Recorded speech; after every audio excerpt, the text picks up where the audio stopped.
नमस्कार। आज मु आपणक पई रेस्टोरेंट स्टाइल चिल्ली कोबी घरे बनवा शिखेबी। एही चिल्ली कोबी को बहुत ही सिंपल वे बनई जहाँ बनवा बहुत सहज आउ घरे आपण इजिली रेस्टोरेंट स्टाइल चिल्ली कोबी आराम से बनी पारिबे आउ यार टेस्ट मध्य पूरा सेम रेस्टोरेंट चिल्ली कोबी पर ही लागिबो। तो चलंतु रेसिपी बनवा स्टार्ट करिबा। चिल्ली कोबी बनवाई मुझे गोटे छोट साइज्र फूल कोबी नहीं कि तापर या एमती छोट छोट करके काटी नहीं। चिल्ली कोबी पाई फूल कोबी को सब बड़े एमती टिके छोट साइज करके काटिबे जहाँ द्वारा चिल्ली कोबी टेस्टी लगे। बेसी बड़ साइज करेनि। आउ या मु लुण पानी रे बुड़ेकी रखी जहाँ द्वारा जहाँ भी पोक पोक थी से बाहरी जीव। तापर मुझे भल भाव में 2-3 थर पानी पकईकी वाश कर नहीं। तो एबे या कुक करवा। तो से या सिझेवाई मुझे अल्प पानी नहीं से हाफ चामच लुण पकेबे।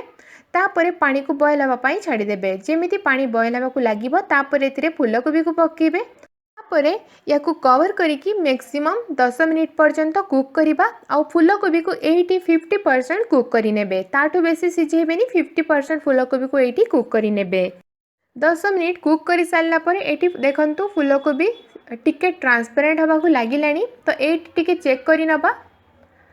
तो ये 50% फूलकोबी सिझी जाइछि। तो एबे या पानी रू छाणिकी बाहर करी नबा। एबे फूलकोबी को पूरा पूरी ठंडा हाँपाई छाड़देवे। तो ये फूलकोबी ठंडा हो जाइछि। एबे एथिरे मसला मिक्स करवा। तो गोटे छोट चामच अदा रसुण पेस्ट ऐड करेंगे। तापर अध छोट चामच काश्मीरी लंका गुंड। एबे एथिरे अल्प गोलमरीच गुंड ऐड करेंगे बा अध छोट चामच गोलमरीच गुंड ऐड करेंगे। एथिरे 2 pinch orange red food colour add करेंगे। फूड कलर पकेबा ऑप्शनल अच्छी। बस रेस्टोरेंट लुक दवाई फूड कलर ऐड करिछि। तापर एथिरे ऐड करेंगे पाखापाखि 2.5 छोट चामच कॉर्नफ्लोर। ता सहित मुझे 2 छोट चामच मैदा ऐड करिछि। जदि आपण पाखरे कॉर्नफ्लोर नथिबो आपण एठी पाखापाखि 3 छोट चामच मैदा ऐड करि परिबे। तापर ये स्वाद अनुसार अध छोट चामच लुण ऐड करेंगे। लुण फर्स्ट भी ऐड करी सिझेबा समय कोबी को। तो एबे सब को भल भाव में मिक्स करेंगे। एसबू को मिक्स करने अल्प टिके पानी छिंचिकी मिक्स करेंगे। बेसी पानी एका संगे देवेनि। अल्प टिके पानी छिंचिकी मिक्स करेंगे। और जदि दरकार हम पर देखिए कॉर्नफ्लोर आउ मैदार क्वांटिटी बढ़े पारे। मत ये मैदा और कॉर्नफ्लोर कम लगुच तो से मुझे एक्स्ट्रा कॉर्नफ्लोर आउ मैदा देछि।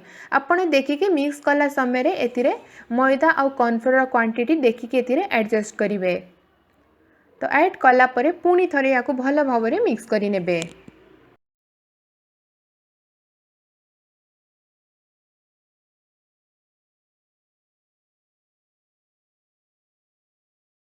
ये देखंतु ये भल भाव में मिक्स हो जाइए। एटा पूरा परफेक्ट कंसिस्टेंसी अच्छी यार। याठू बेसी मैदा कॉर्नफ्लोर देवेनि। बस जस्ट टिके कोट हाँपाई जी दरकार से हिसाब से आप मैदा और कॉर्नफ्लोर देवे।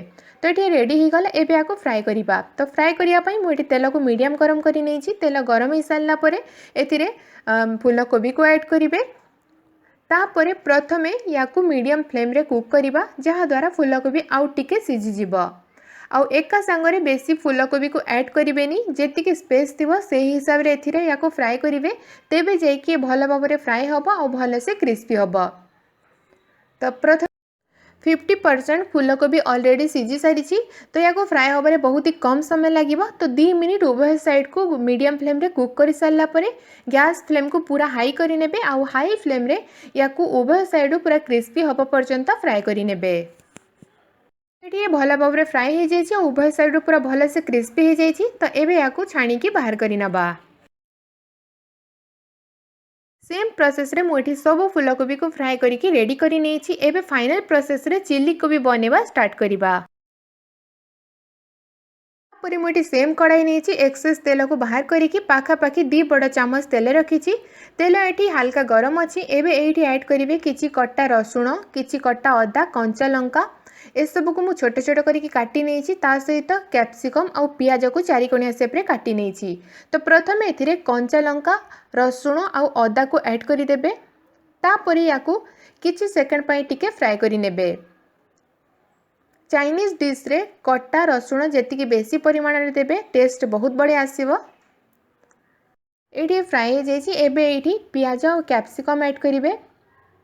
पियाज कैप्सिकम ऐड कलापर या बस 2 मिनिट पर्यंत मीडियम फ्लेम रे टिके फ्राए करी नेबे। ए परिबा को बेसी सिझेबेनी, सिझीगले टेस्ट खराब हो टिके क्रंची थिले खाइबा पई टेस्टी लागिबो। तो सेति पई या 2 मिनिट पई मीडियम फ्लेम रे फ्राए करी नेबे। तो ये फ्राए हो जाइए।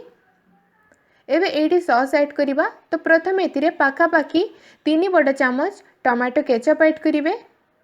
ता सहित एथिरे ऐड करिवे ग्रीन चिल्ली सॉस पाखापाखी 1 बड़ चामच, 2 छोट चामच ऐड करिवे सोया सॉस और 1 छोट चामच विनेगार। तापर सब को भल भाव में मिक्स करि नेबे। आपण सॉस रो क्वांटिटी देखिके एडजस्ट करिवे, कम हे गले आपण एक्सेस सॉस देई परिवे।